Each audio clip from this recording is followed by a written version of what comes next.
Wait, I was closing the door. Did you just say what I think you said? Yes, I did! What did you just say? Repeat that for me. No! No, repeat it for me. I need to understand. I said, is it wrong of me to get a boner from your voice now?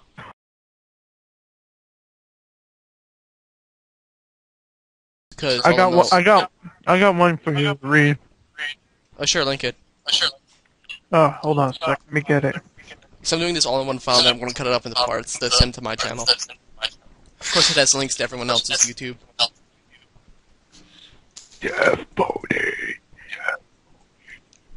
Just real quick. Okay, so this fanfic is called Apple Trees by Roy G. Div MLP on DeviantArt.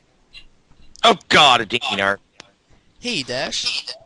Yes, AJ? The two friends sat snuggled together in front of the orchard on Appleacre Farms after a long morning apple bucking.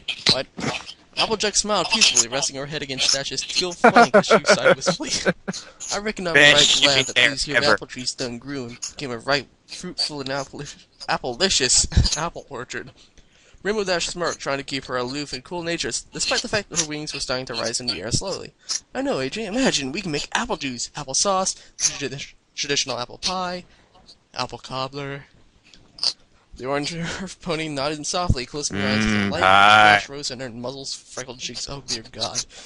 I think there's an orchard. I can't read this with a Texan accent because it's like in the diction as well. I think that their orchard isn't the most valuable property that we have. The Pegasus just oh God, I'm afraid. The Pegasus just kept gently cuddling the Earth Pony close, her forehoofs caressing the other as she looked at the Earth Pony with loving eyes.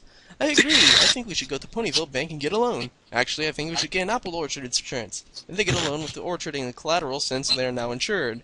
We truly do love our apple trees. What? Creepy apple tree. Wait, hang on. They have up, kissing the other side of insurance in Ponyland? Whispering out, just a apple trees. Imagination. Dash's teal cheeks and smiles at the token of affection. I know, and all our beautiful apples. The Earth Pony's eyes lit up with excitement at the conversation. Endless possibilities! Dash chuckled and all you have to do is sign a contract. See your life. And they're all so beautiful. Applejack leaned back, looking up wistfully at the sky as she let out a sigh. I wish I was an apple tree. Dash blinked before doing a double take of shock. You wish you were an apple tree? Slipping back into character, she hugged the other equine close and she nuzzled her cheek into AJ's own. If you were an apple tree, I'd plant you on the highest top and cherish you like I cherish all our other apple trees. The orange equine sighed softly and looked over her shoulder at Dash before saying in a dreamy tone of voice, "That there is so beautiful, Sugar. You can't have a dreamy tone of voice if you're having a Southern Belle accent. I'm just putting that out there right now." Anyways, the Pegasus grinned and looked down embarrassingly. Well, I try. Applejack's voice then gets rough as a scowl crosses her muzzle. I only hope that their Pinkie... Oh, God! I only hope that their Pinkie Pie whore ain't stealing none of our apples. You know that... She's a whore? Pinkie Pie always is stealing their apples for apple cupcakes. Dash rubs the back of her own head with a forehoof as she swallowed. Well, we do have a Pinkie Pie problem in the Ponyville area, yes. Raising a forehoof to the sky, Applejack shakes her in anger as she cries out, "That there damn dirty apple-stealing whore!" She's a whore? Well, apparently Applejack keeps saying it that way. Anyways, Dash shakes her head as her voice also gets angry. I hate her, because no one will steal our prize apples from our orchard. The Earth Pony then changes her tone, a questioning look crossing her muzzle as she blinks. Hey, hasn't it been about 10 seconds since we last looked at them there apple trees? The teal Pegasus blinks and ponders for a moment. Oh my gosh, it has been about 10 seconds since we last looked at our apple trees. Let's look. She turns her head around and then points a hoof towards the orchard in shock. Hey, what the fuck? Applejack turns quickly and sees the shocked Rainbow Dash so much. A pink Earth Pony stuffing apples into a mesh bag. Leaping up, she begins to gallop towards the orchard as she nickers out. It's that there Pinkie Pie whore. That whore be stealing our apples! Dash, get them their apples back! The Pegasus zips over, snatching the bag from the pink pony before nickering out. You can't have these. Pinkie Pie blinks, then gives a big grin. Oh, you silly fillies. These are apples from my apple cupcakes! Applejack grabs the bag from Rainbow Dash as she shakes her head angrily. I'll take these here apples back to the... I can't say that!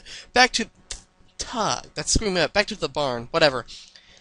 You stay here, Dash, and show this here apple-stealing horror what we do to apple stealers here. As AJ runs off to the barn, Dash gets a predatory look while she starts to close in on Pinkie Pie. Hello.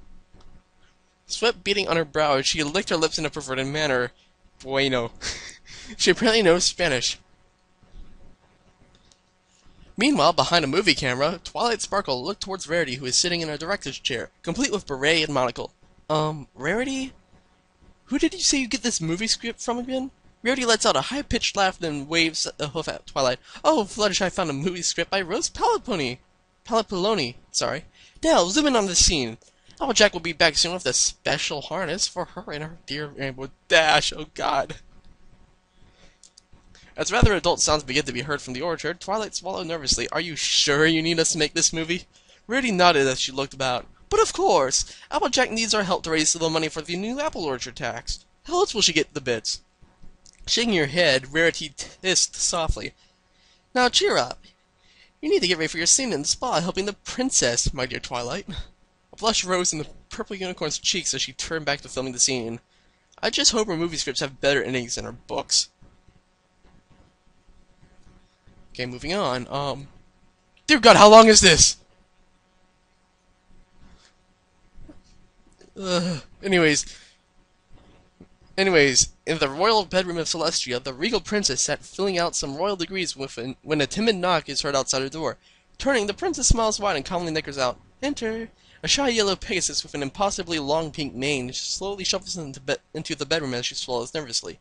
Your Highness, we finished a film to help pay for the, tax. Using the magic of the alicorn. Okay, the alicorn princess lifts glasses from her muzzle as she nods. And your friends, were they none the wiser? The Pegasus shook her head rapidly as she looked down. Oh, no. They still think the film was made to raise bits for a new tax. They must never know about my secret shame.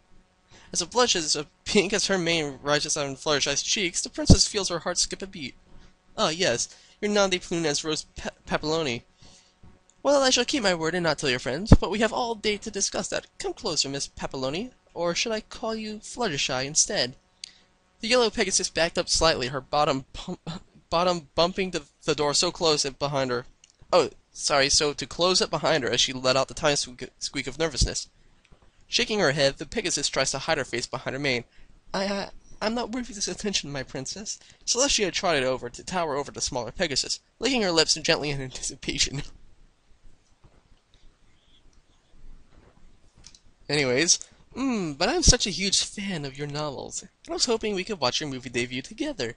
The princess's muzzle closed to within almost an inch of the shy Pegasus, the larger ruler reaching out with a forehoof to touch Fluttershy's chin. Lifting her head, the gentle eyes of the princess just showed a hint of desire. Besides, I always wondered if your writing was ever inspired by real events. The Pegasus gulped before letting out another nervous squeak. But, Princess... Celestia leaned forward, kissing the muzzle lips of the shy Pegasus to silence her. Dun dun dun. The two equines held a kiss for a moment before the princess broke the kiss with a sly smile. Giving an impish grin, she smiles. For tonight, can you call me sister? The princess bit her lower lip nervously as she looked away.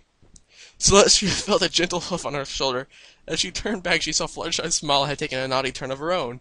Oh, I know this game quite well. Can Big Sister teach me all about this weird feeling I'm having? Celestia licked her lips again and nodded. Oh, yes. In fact, I have a video here that we can watch that explains all about them. Oh, there you go. I feel completely shamed. God bless!